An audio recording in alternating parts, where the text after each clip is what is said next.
So students, in this lecture, we are going to discuss about improvements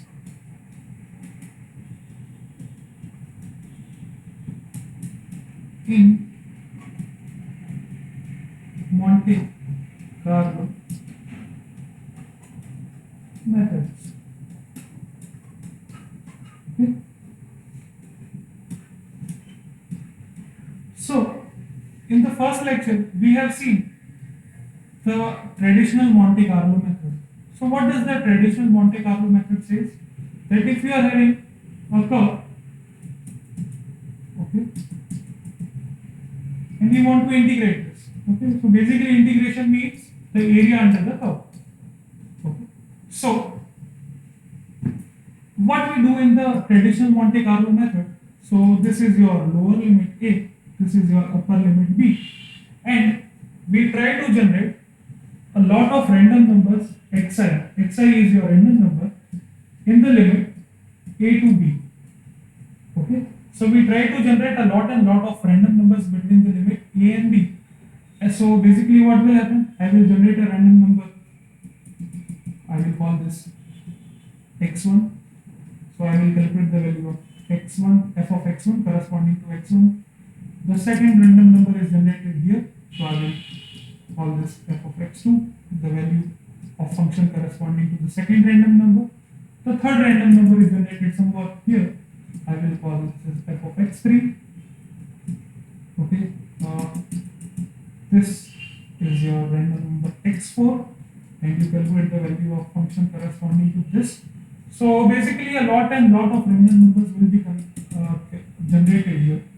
Okay, and you have to find the value of function corresponding to each random number, and your value of integration will be nothing but the average value of the function, okay, calculated at all the random numbers.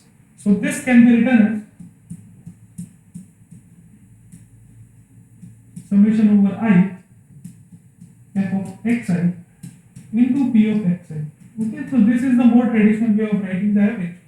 Here p of xi will be equal to 1 for uniform random number. Okay, what does it mean? That your generation of random number must be uniform. So suppose that if you are having a curve, okay, and if you want to generate random numbers, so it should not happen that most of the random numbers are generated between this range. So if that happens that 80% of the random numbers are generated only in this region and only 20% of the random numbers are generated in this region, then this region cannot be nicely calculated and this region can also be nicely calculated. So basically there will be an error. So this is basically a non-uniform random number generation, whether what we call as a uniform random number, that the random numbers are generated nicely across this interval. Okay, so the distribution of this random numbers must be uniform. Okay, so if it is uniform, then we will call p of xi is equal to 0. Okay, so p of xi is equal to 1. So if this is the case, then integration can just be written as, okay, but the condition is that your generation of random number must be uniform. Now, what is the other challenge with this? The other challenge is generating random number. Okay, now this is not a very cost effective method, okay, as far as computational cost is done. So for multi-dimensional integrations,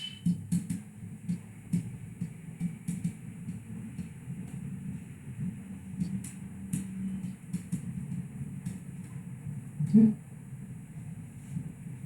you have to generate lot of random numbers. Okay, so this is not a cost effective method. What as cost effectiveness is here known as the computational cost effective method. Okay.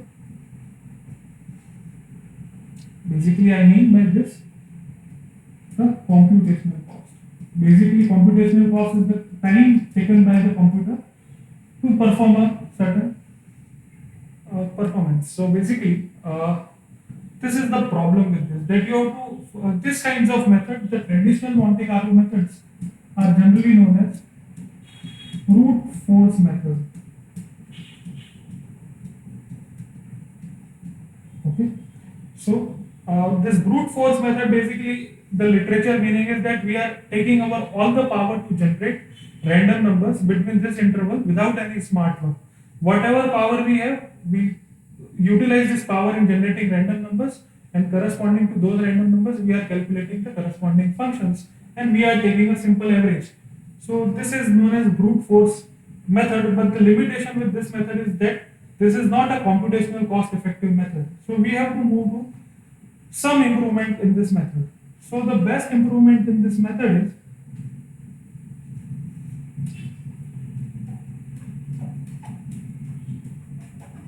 acceptance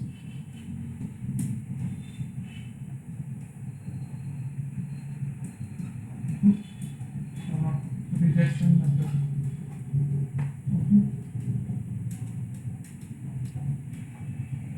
So this is a special class of Monte Carlo method, okay, which is also based on random numbers.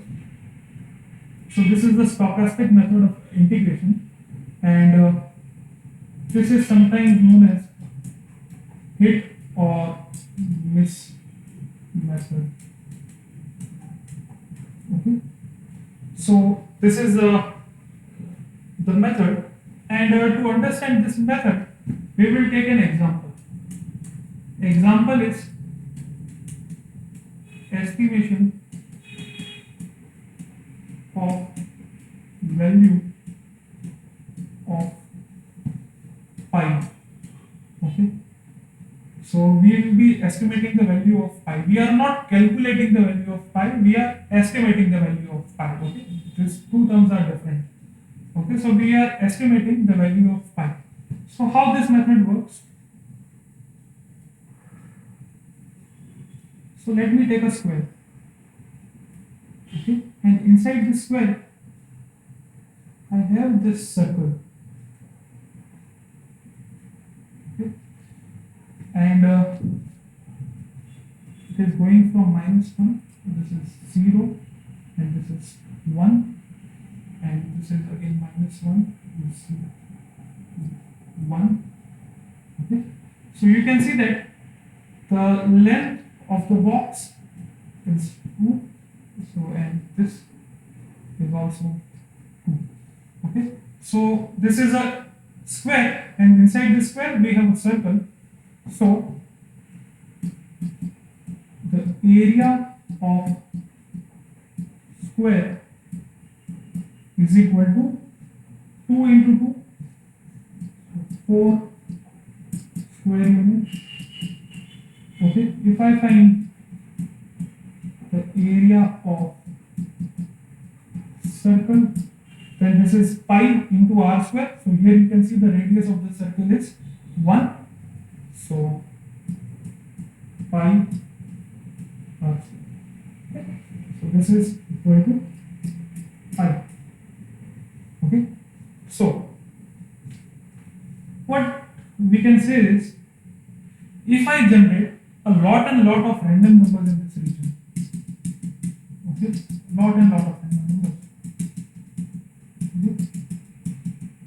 okay, n is very high, okay, almost this whole box is filled with random numbers, then I can say that area of circle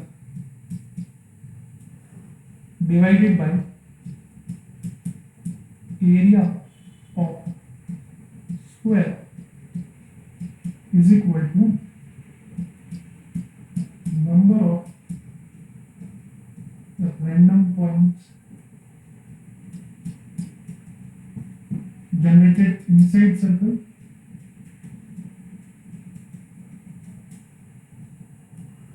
and divided by number of random points generated inside the square. But as you know that inside the square itself the circle comes. So basically inside the square there are the total number of random numbers. So I can write here divided by total number of random numbers. Okay. So as you know that the area of circle is pi and the area of square is 4 is equal to, if I call the number of points generated inside the circle by s and capital N is the total number of points, then pi is equal to 4 into s divided by capital N. Okay, so this is the value of pi. Okay, where n is the total number of random points generated, s is the total number of points which are specifically generated inside this circle. Okay, so if you estimate this thing, then you can calculate the value of pi. Okay, so this is the way, and so this is how you can estimate the value of pi. But how will the computer know that whether the given random number is generated inside the circle or not? Okay, so for that you have to write a small algorithm. Okay, so how this thing works is like this: that you generate. Okay, so you have a box. Okay. And inside this there is a circle.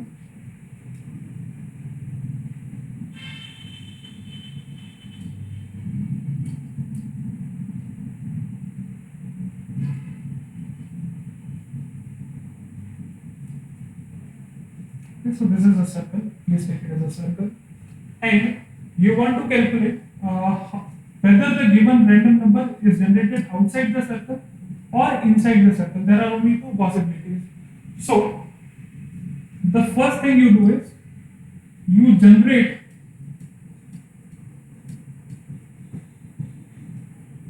a pair of random numbers.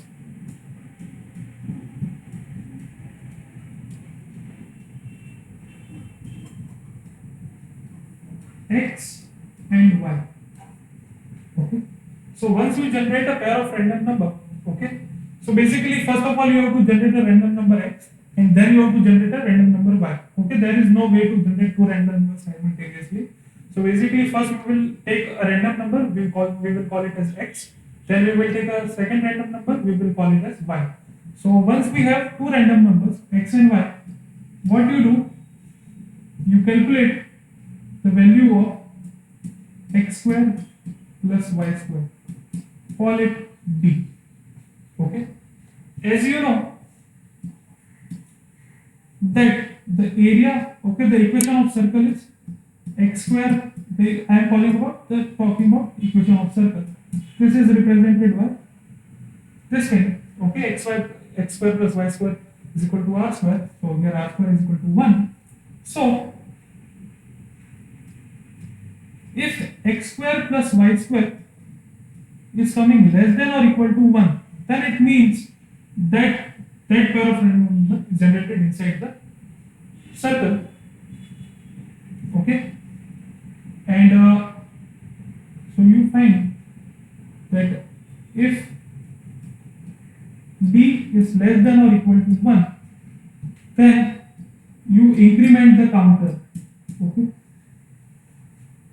Okay, and fourth is, since a random number is generated, so you have to increase the counter by 1. Okay, so why it is known as acceptance and rejection method? Because we are only accepting that value of pi which is coming inside the circle. Okay, if it is coming out of circle, then we are not increasing the counter.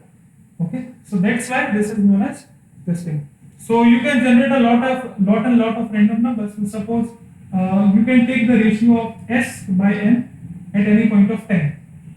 Okay, and once you have the value of s by n, then you can calculate